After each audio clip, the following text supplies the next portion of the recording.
What's up, YouTube? It is your boy JB, and I am here tonight with a review for Love at the Lockup Season 3, Episode 42.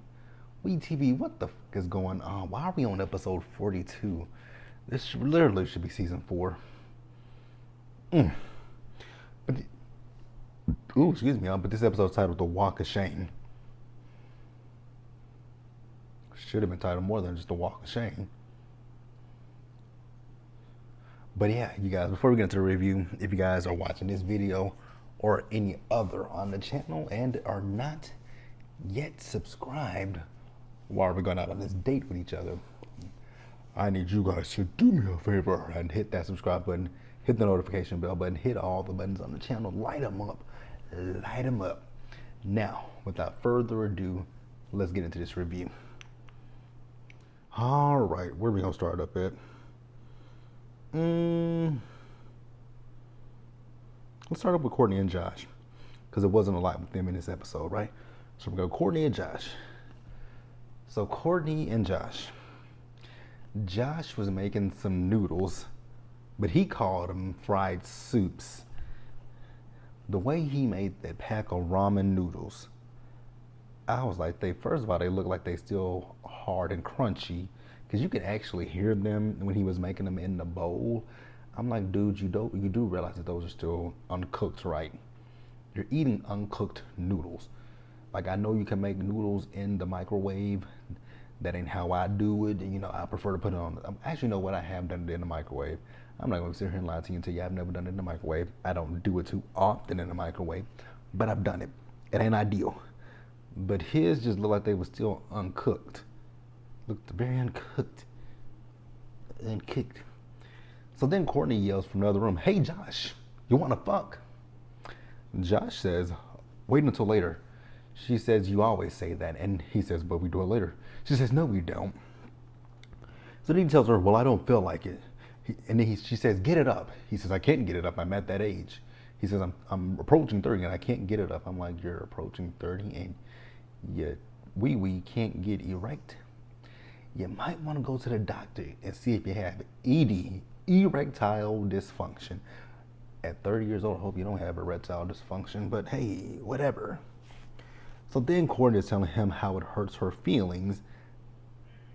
I'm like, it hurts her feelings? And I get it. She says she doesn't feel attractive, but I'm thinking to myself, like, Courtney, have you not maybe thought about that your husband is just 2 weeks fresh out of prison, and that he's not yet reacclimated to the real world, so he might not be in the mood for sex. He might still be a little bit shell-shocked, culture shocked, all kind of shocks. But yet said you want him to bang you like a blow-up doll. Okay, girl, but whatever. So then she's like, "Well, what do I say to you that makes you, either gets you upset or something like that, right?" He says, "Well, you do ask me what's wrong when nothing's wrong." So then Courtney says she has an issue with the fact that he's always on the phone with guys from prison, laughing with them. She feels like he should be doing it to her. But he was like, "But those are people that I had a connection with in prison, and I'm still just talking to him." So I'm like, "Oh, now you think so? You think he got something going on with the men in prison?" Courtney. Yeah, Courtney, I think you need to go see a therapist. Not being funny, I really think you need to see a therapist, because you got actually both of y'all got some issues, but you got some issues that you need to work through, right? But hey, I'm gonna pray for the best for you, Courtney. I really am. But let's move on. Next up, let's talk about Brittany and Ray. Yeah, so I think that's what I'm gonna do. So I'm not going in order of the couples. I'm just going by least to most, who had the least, and yeah. So we see Brittany and Ray, right? So they wake up the next morning after having sex, and she's like, "It's the best sex ever." I'm just gonna, I was looking at Ray's eyebrows, right? So Ray's eyebrows in his interview with the producers, if you look at his eyebrows, if you look right here, and then you look right here, and then you just go right here, it looks like Ray has a unibrow. I'm just being honest with you guys. It looks like Ray has a unibrow, because number one, they're bushy. I mean, my eyebrows ain't perfect, but they're bushy. And then right here, like I have a slight unibrow. You guys can never tell, but I have a slight unibrow. Oh, hello, handsome. You look good.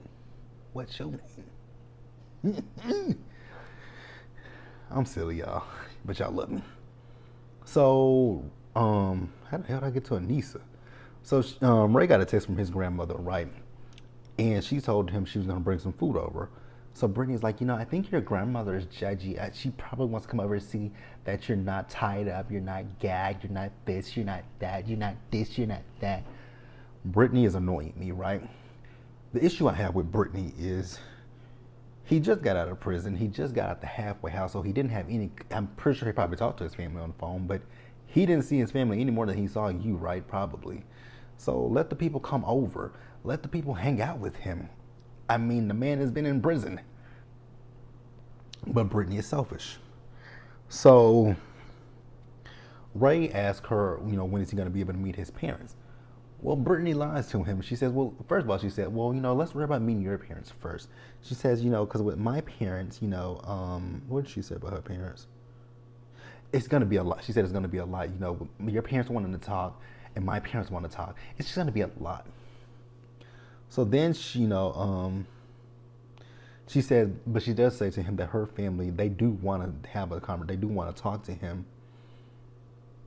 I'm like, you lie like a motherfucker. Your mom and daddy said that they were not ready to meet this man, but girl, go off, right? So then, he's like, so are you hiding me? Absolutely, she's hiding you. Now, I'm trying to think if I can even understand where Brittany is coming from, and I honestly can't understand where she's coming from, right? Because nothing that Brittany does makes any kind of sense to me. Now I get it. You feel, and I can get this part, that you might feel, you want to be protective of him. You might feel that your family you might be judgmental of him. That's one thing. But you introduce your family, you still introduce your people to him, tell him, hey, this is Ray. Yes, he just got out of prison, but Ray has a plan once he's able to, get out into the world, get off of, home confinement. He plans on doing this, and that. Like, there's ways you can talk to your family, but he feels that she's hiding him from her family. I'm like, I believe that too. I do believe she's hiding you from her family. Why? I don't know. I mean, I guess it's the fact that you've lied to them more than once, right? It's the fact that you lied to them about, being in a relationship with him. Then you lied to them about where he was staying at. So that might be what it is with Brittany. She's a liar, right? But now Ray is looking at her funny style. And I don't blame him. So once again, in my notes, I've already said it. Brittany's annoying and she's selfish, right? Her and this terrible wig just want Ray all to herself. So the grandmother comes over, she drops off some food. Brittany had an attitude when the woman dropped off the food. That's her grandchild, like, she's gonna want to come and visit him. Like, girl, it's not all about you. So then, she's talking about, I guess her mom decorated her house. Okay, whatever. I have nothing to say about it. I do, but I'm going to keep it to myself. So then she's like, well, have you met her mother? He says, no, I haven't met her mother. So at this point, but Ray just got out of jail, right? He didn't just get out of jail. He just got out the halfway house, right? I should have looked at that when it said how many days had passed, because I didn't. But he hasn't met her mom or anybody in her family. And grandma's like, well, what's up with that? Like, are you embarrassed by him or something like that? Are you ashamed of him? I think it's all the above. And grandma just tells her, like, you need to be honest. You need to be honest with your family, which I agree. Is she? We'll see. Let's move on. All right, you guys. Next up, let's talk about Anissa and Jeff. So, Jeff is talking to Kyle is talking to Jeff. No, I had it right. Jeff is talking to Kyle. You guys remember in the last episode, Jeff had something that he wanted to tell to Kyle. So, he tells him that, I haven't told Anissa this, but when I went to the halfway house, my ex-girlfriend called me saying that she's 100% positive that I have an 18-year-old son by her. And I just don't know how to tell Anissa that, right? So he tells us that, when he went to prison, the girl was pregnant, and then she had the baby. He called the hospital after she had the baby, but her mother answered the phone, and she said that the baby wasn't his. Which, how in the hell did she know that? How in the hell did she know that the baby wasn't his if they hadn't done a DNA test, right? So at this point, he says he just doesn't know how to tell Anissa, and he hopes that Kyle doesn't tell Anissa, because if Kyle tells Anissa, then that lets him know that Kyle is not going to be in Anissa's life. I was like, how in the hell is that? Are you going to take the man out? Like, what you going to do, Jeff? What you going to do? Then I started looking at Jeff. Oh my God, when you look at Jeff, Jeff's teeth look a hot goddamn mess. I mean, it's teeth missing up here, it's teeth missing down here, it's teeth missing everywhere in Jeff's mouth. Like, damn. Like, I mean, damn, it is teeth missing all over Jeff's mouth. I'm like, God damn, how much meth did you do? Because, I mean, Jeff is missing teeth out the asshole. So Kyle tells him, just be honest with her. So Anissa comes outside and she said, wait. Yeah, so Anissa comes outside and says, please don't tell her. Let me do it. Okay, Jeff, we're going to let you tell Anissa that you got, I left something out, right? So Jeff tells us that, when he went to the halfway house, he did a DNA test, right? And the DNA test proved that the 18-year-old kid is his son. So he had to tell Anissa that's right. So that's what he was telling Kyle. Don't tell Anissa. Let me tell Anissa. And like I said, even right here in my notes, it says all those damn missing teeth. Like, he is really missing a lot of teeth. So Anissa comes out and she says, what were you guys talking about? Well, if whatever we were talking about you, but it's not for you to know, just Frank. Okay.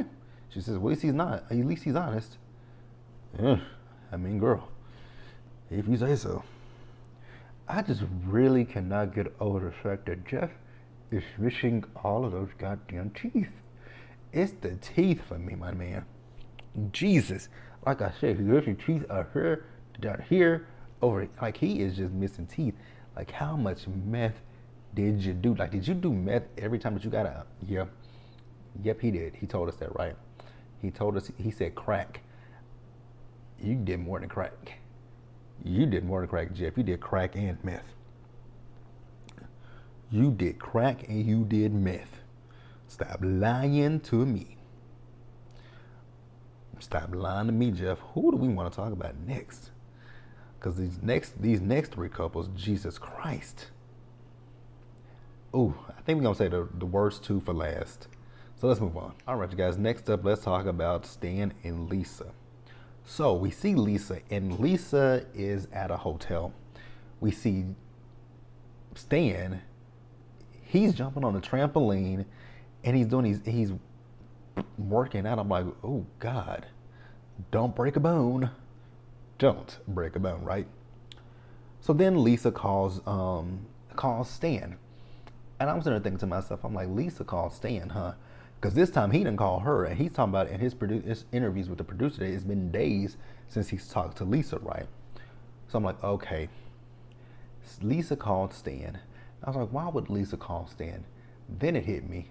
I'm like, Lisa is running out of money. And then it also hit me. I'm like, well, Lisa's also in a hotel. Lisa's on parole. Lisa probably has a parole visit coming up, and she can't have her parole officer come to a hotel, because if she comes to a hotel, then she's going back to jail because she's not at the place that she paroled to. So I'm like, Lisa needs something. And lo and behold, I was correct, right? So she was talking to Stan. She says she feels that they need to talk to each other, and he agrees, right? She's like, I've talked to my parole officer. She knows that I'm staying in a hotel, but Lisa says she's going from hotel to hotel. I'm like, and I was right. She might not know. The woman doesn't know what hotel you're in. Because you said you're going from hotel to hotel.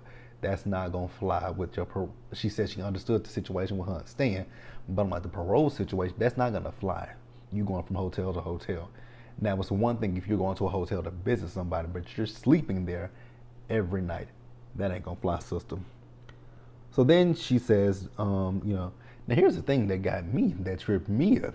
She said that she saved about $3,500 from her stimulus checks. I was like, you got a stimulus check?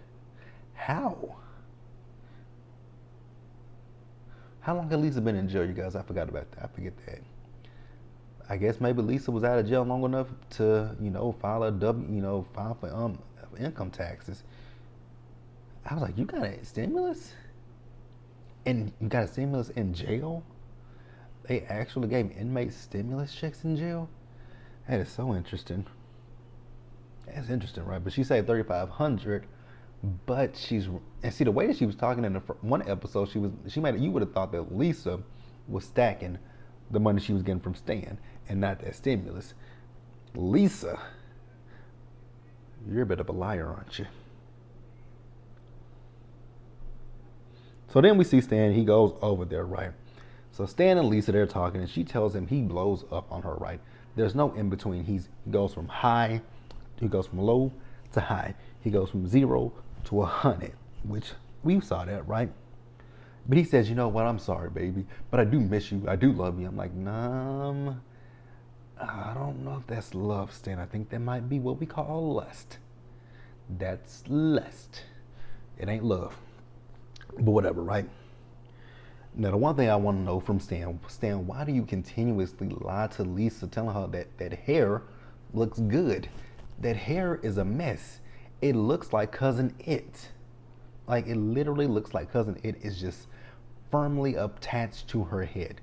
Like, those are fusions, but they're fusions that look like micro braids.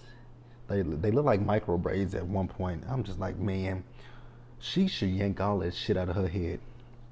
So then we see Stan and Lisa, and they go back to his house. He cooks a steak dinner for her. They eat it. All the while, I'm just looking at Stan's house. I'm like, this house is very, very basic. I was looking at the table. I was looking at the dishes. Now, not everybody has, his place settings. Like, most people have, if you got quote unquote money, most people have, even my mom, and my mom didn't have a lot of money, but she had the dining room table. She would have it set up. I always looked at our dining room table. I was wondered, like, why do we have it? And I asked her one day, I'm like, why is our dining room table like this? She's like, what do you mean? I'm like, you got fancy, even my aunt does, even one of my aunts used to have her house like this. I'm like, why do y'all have these plates with these nice, forks and knives, and even these big napkins that we don't use? It's just, shut up, mind your business. It's just there, for, basically the ambiance, I guess you would say. But Stan doesn't have that. But Stan is rich. I'm not saying the man is broke, but I just don't think he's as rich as he's saying, right? I just don't think he's as rich as he's saying. I don't think he could be on a budget. Maybe he could be on a conservatorship like Britney Spears. I don't know. So then Lisa tells him she wants to release some tension. She wants to go to the basement. And then when they showed that damn leather, that straight jacket, I was like, I don't want to see this. This is not for my eyes to see. We're gonna move on. All right, you guys. We're gonna move over to Dionte and Nicole, because I gotta say the worst for last. So you guys remember the last episode, Dionte, he fake left and turned back around, and he saw Nicole as she was coming out to get into the car. Well, it was her ex-boyfriend Zach. So he goes up to the car. Do you know who I am? He was like, no. That took me out when he said no. And Dionte is just doing the most at this point. I'm like, dude, come on, dude, read the room. It was plain as day that the girl is not into you. Like, your mama saw it.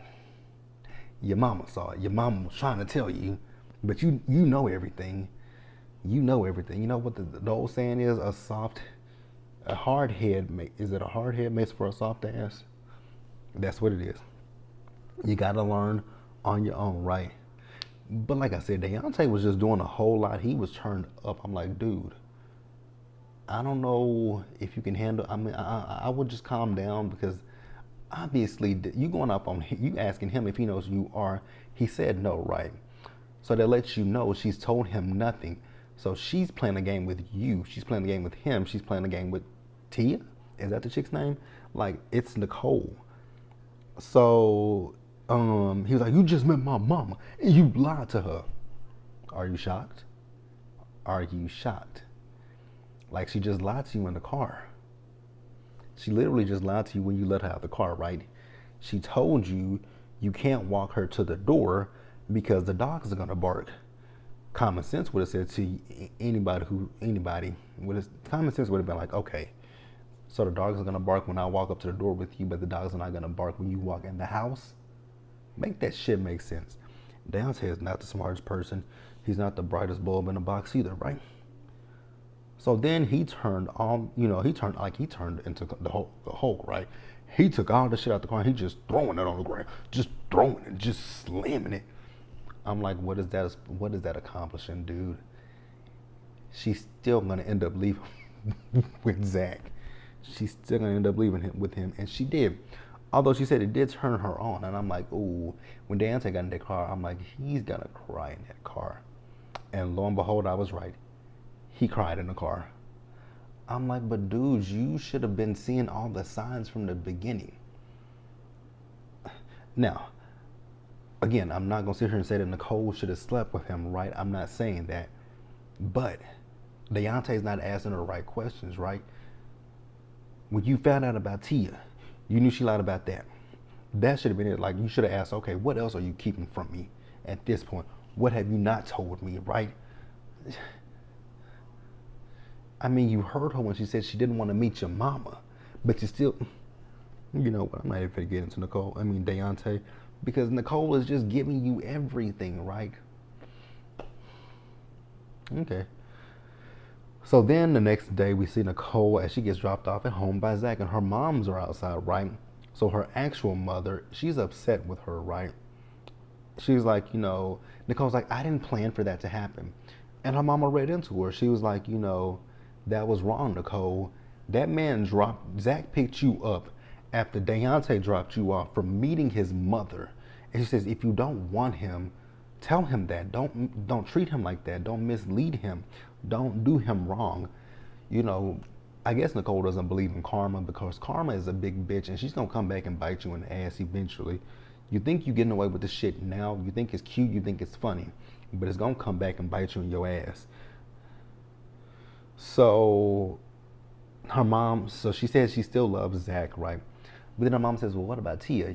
Because you're talking to Tia, right? She's like, yeah, I love Tia too. And they were like, you just need to figure out who you want to be with. Like I said, Nicole is playing a game because she went into the bathroom and started taking a picture of herself, and she texts one of them. I don't know who it is. I'm going to assume it's either Tia or it's either Dionte. I can't wait for next week's episode when Dionte's friend tells him he's a dumbass. Because he is. But let's move on and wrap the episode up. All right, you guys, the worst of the worst. Doug and Rachel.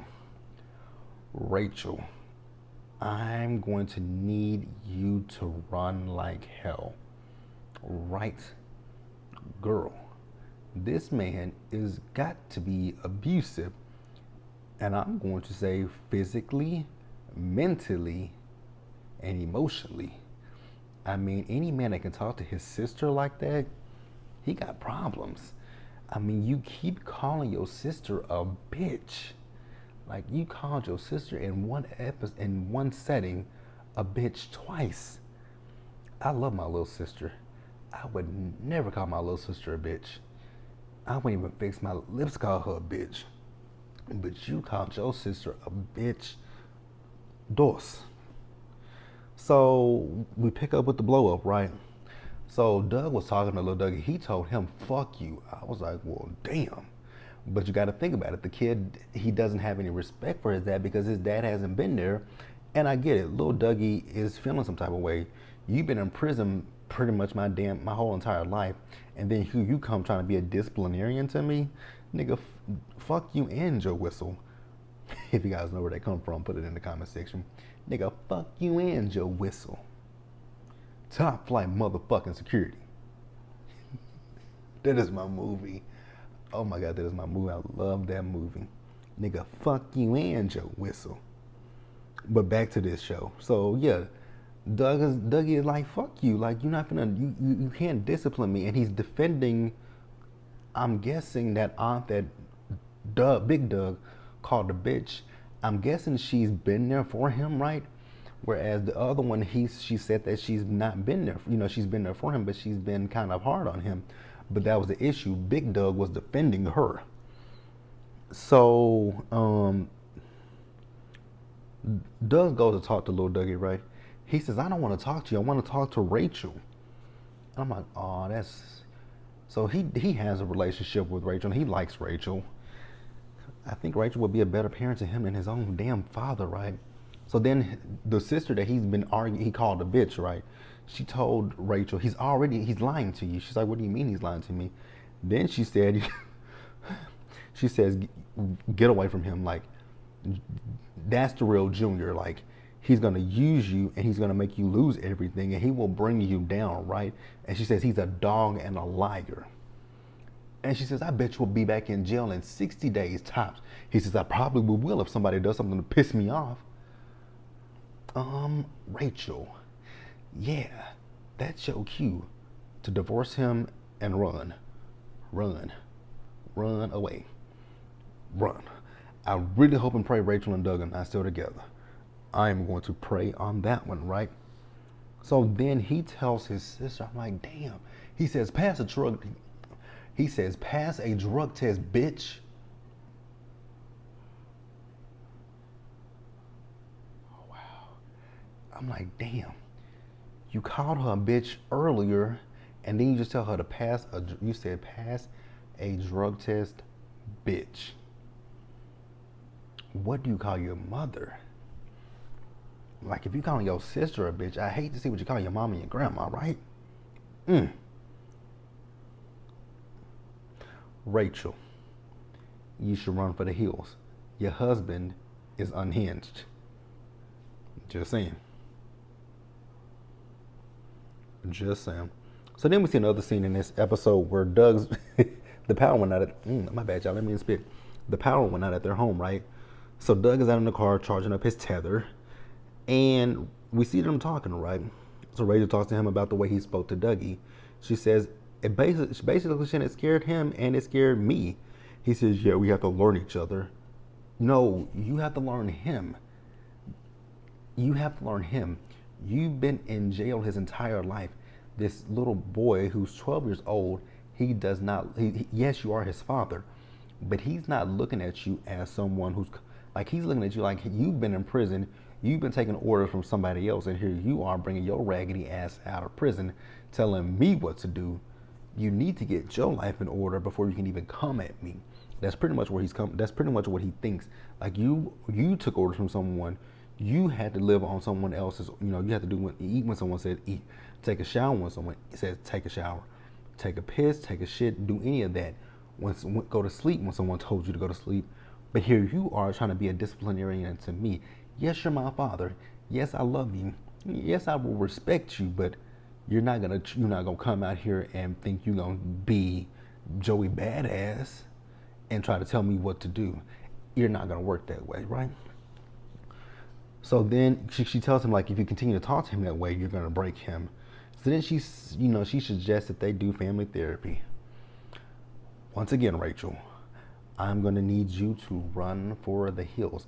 Your husband is mentally unstable. Because he was talking about how, when he was in school, they sent him to a therapist and he psyched her out, that she sent him to her supervisor and he psyched the supervisor out and she put him on Ritalin or something like that. I'm like, Rachel, like I said, the man is controlling. but he's also, I think the man is controlling, and I think he's abusive physically, mentally, and emotionally. Rachel, run. That's all I gotta say. Run, Rachel. Run. Run away.